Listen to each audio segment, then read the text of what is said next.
this video, I'm going to make shrimp and butter beans. I'm going to show y'all a lot of tricks to cooking beans a little bit faster. And I have a pound of large lima beans here. And I'm putting them in this bowl with the strainer inside of it.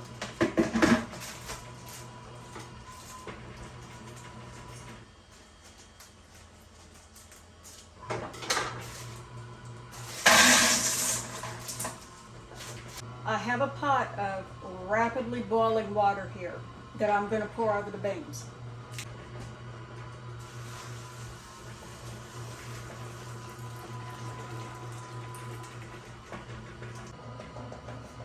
I'm going to start the shrimp and butter bean soup with red palm oil.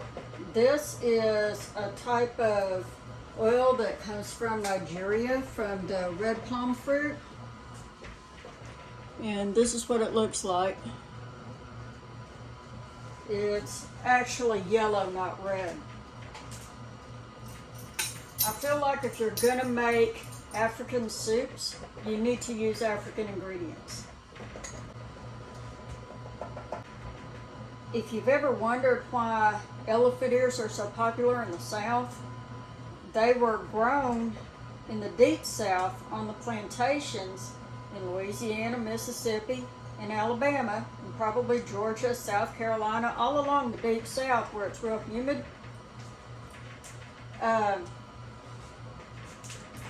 The root of the elephant ear plant is edible. It's called taro, and that's what the West Africans used as a source of starch. I do believe they would have used taro root flour in their roux because wheat was not available during the plantation period. But it's what we have today. So to 1 tablespoon red palm oil, I'm adding 1 tablespoon of flour.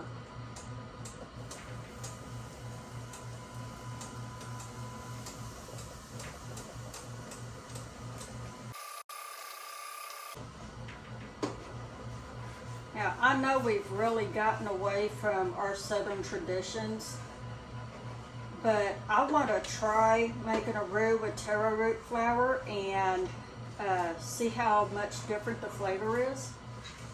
See if it has to be cooked low and slow like you do with wheat flour because it will burn so easily. Maybe taro root doesn't burn as easily as wheat flour does. I don't know. I haven't tried it yet, but I want to.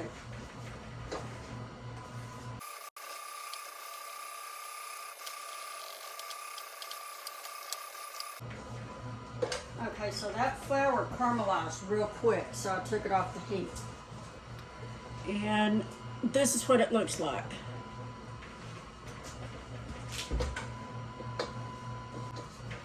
And this flour is going to continue to cook off the heat in this hot pan. So I'm not letting up on it just yet. And to this roux, I'm going to add my frozen Trinity that's partially cooked. And that's going to stop that roux from cooking. I'm going to stir it around off the heat. And I'm putting it back on the heat.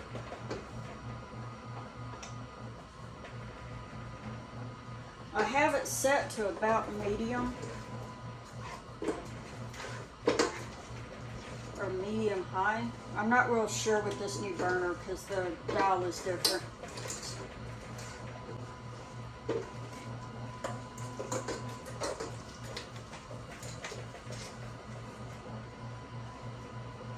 I did notice one thing with this red palm oil. It didn't behave the way canola oil does. It didn't relax the way canola oil does when you're cooking a roux.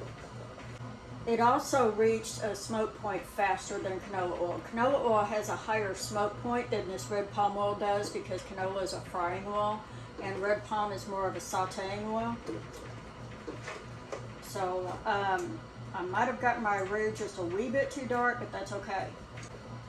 You know, the benefit to starting with a frozen Trinity is that you're going to have that ice to cool down your roux and stop it from overcooking. You have the moisture to help soften your vegetables, and when the water evaporates, you can go ahead and saute them. I'm going to add 1 tablespoon of my mild Creole seasoning, and I have a video for that, so you can make it yourself.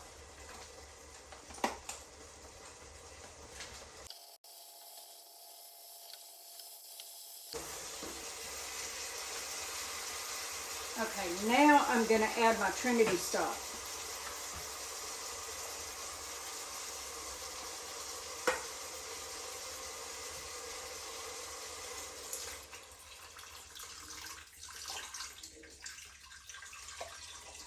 Now, this Trinity stock is frozen, so it's going to bring down the temperature.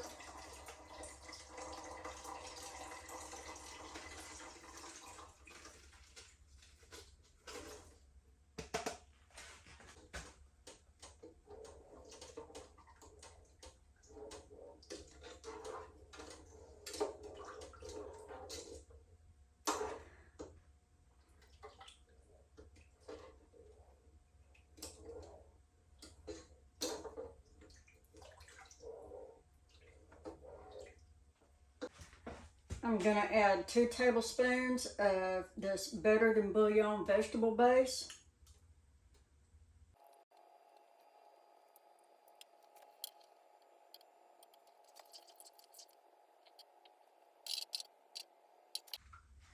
Now I'm going to put my beans in.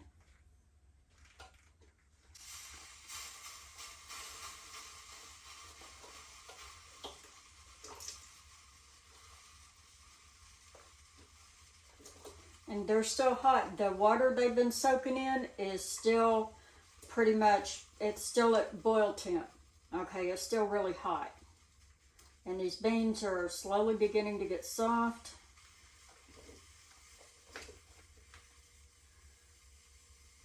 The water I took them out of is still boiling hot. The beans are hot, so when this water comes up to temp, these beans are already going to be hot. They're going to start to cook pretty fast. And if I need to add any extra water to it, I'm going to use the same water the beans came out of because it's still hot.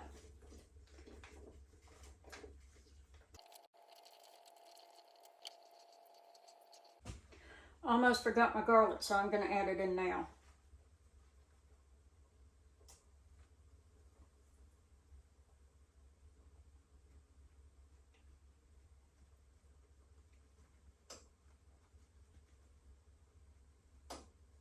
That's 2 cloves of garlic.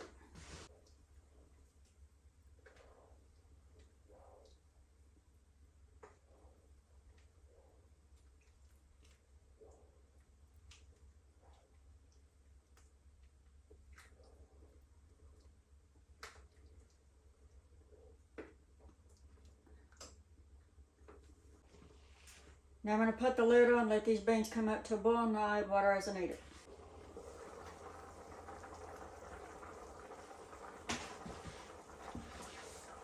These beans have been boiling for maybe, I don't know, 15, 20 minutes. And I'm going to show you what they look like. I'm running out of water, so I'm going to add some more water to them. Now this is the water that I soaked my beans in. And I'm just going to pour it in straight from the bowl.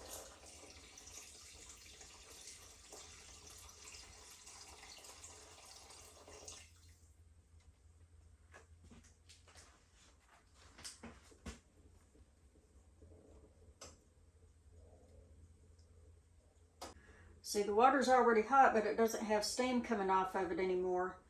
And when I pour it into the soup, it's not going to lower the temperature all that much. And it'll come back to a rolling boil pretty fast.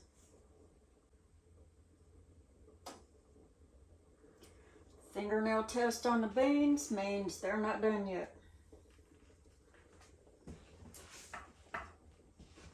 And the lid goes back on for another 30 minutes or so, and I'll check the water level in the beans and see if it needs any more water.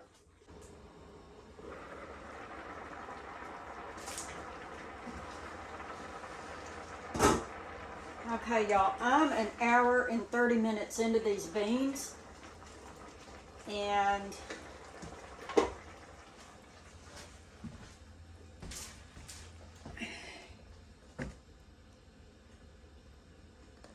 you can see they're absorbing water. My beans are getting big.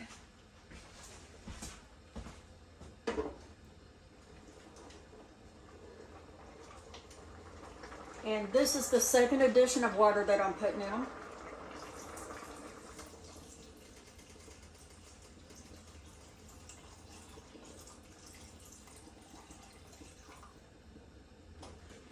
And I want to show y'all something.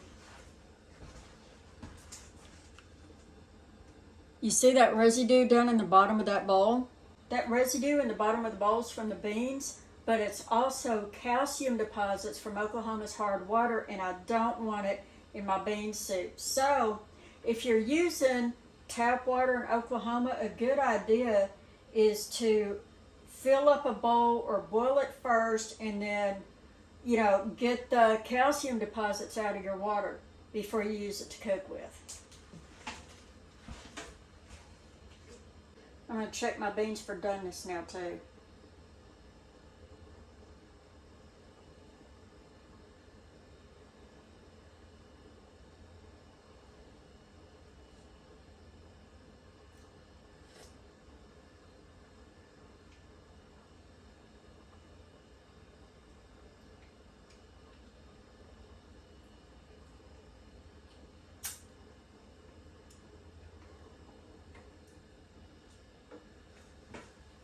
Okay, the beans still are not tender yet, so I'm going to let them go for another 30 minutes.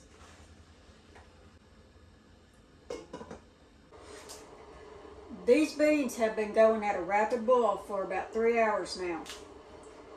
So this is going to be the last part of cooking them.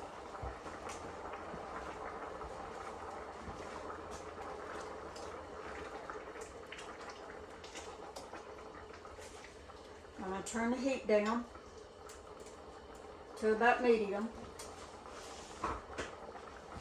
And I'm going to test the beans.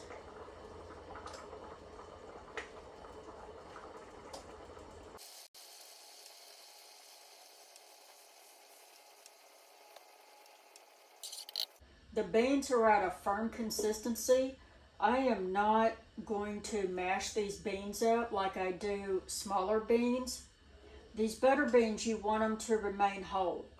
And I'm going to add just a little bit of cream.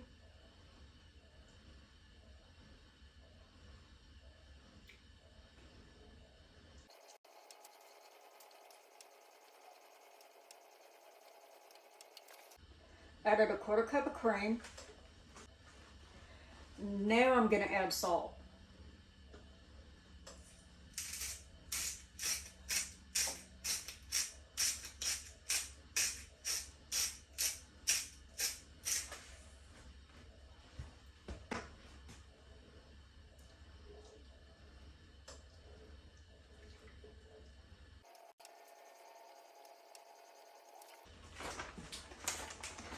Now I'm going to add wild-caught white Gulf shrimp. And this is a frozen bag, but in the amount of time I've been cooking my soup, I've had it out on the counter and it's thawed out. But it's still going to cool off the soup a little bit.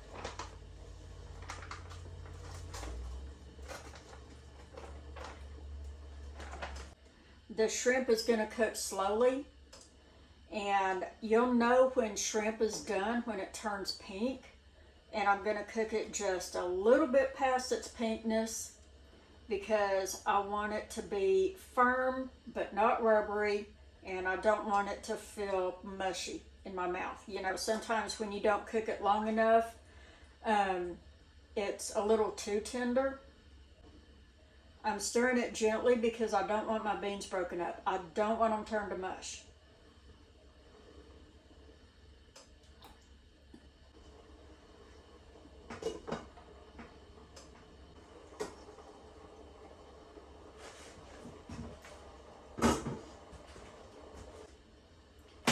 My shrimp are pink and curled up.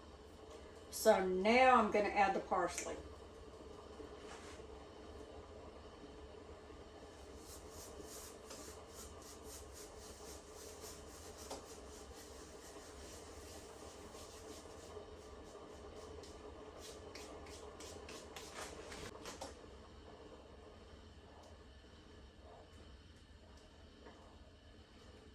I'm going to add just a little bit more salt.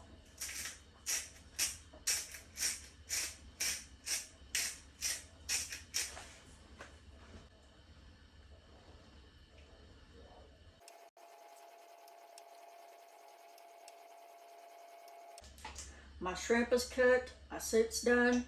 I'm going to turn off the heat and take it off the burner so it doesn't overcook the shrimp.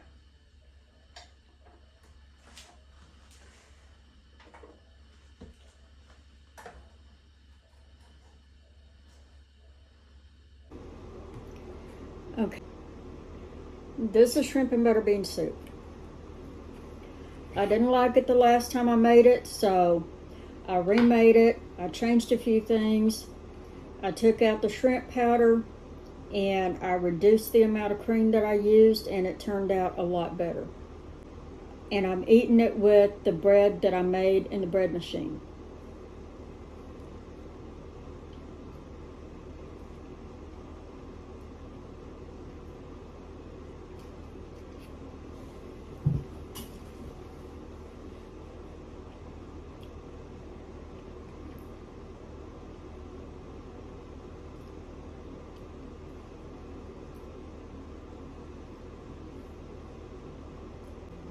The shrimp and the beans are both perfectly cooked.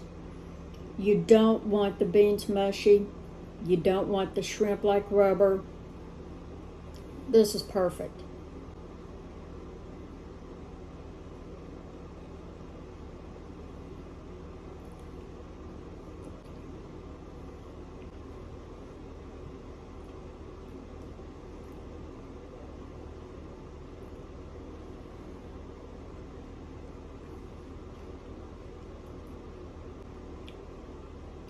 The amount of Creole seasoning I put in these beans ended up being just right for a sensitive palate.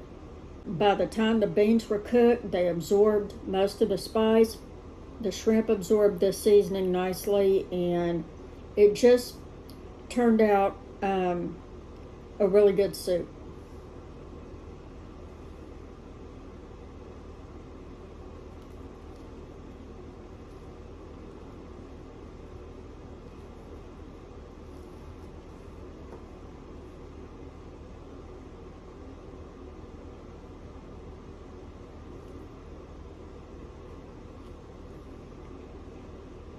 A standard pot of beans takes 24 hours of pre-soaking plus 6 hours to cook that day. It is an all-day affair. My tricks cut that time in half to 3 hours. And if you have a bread machine, you can bake bread right before you start your beans, and they'll both finish at the same time. Try my shrimp and butter bean recipe, try my tricks, and have fun. Bye, y'all.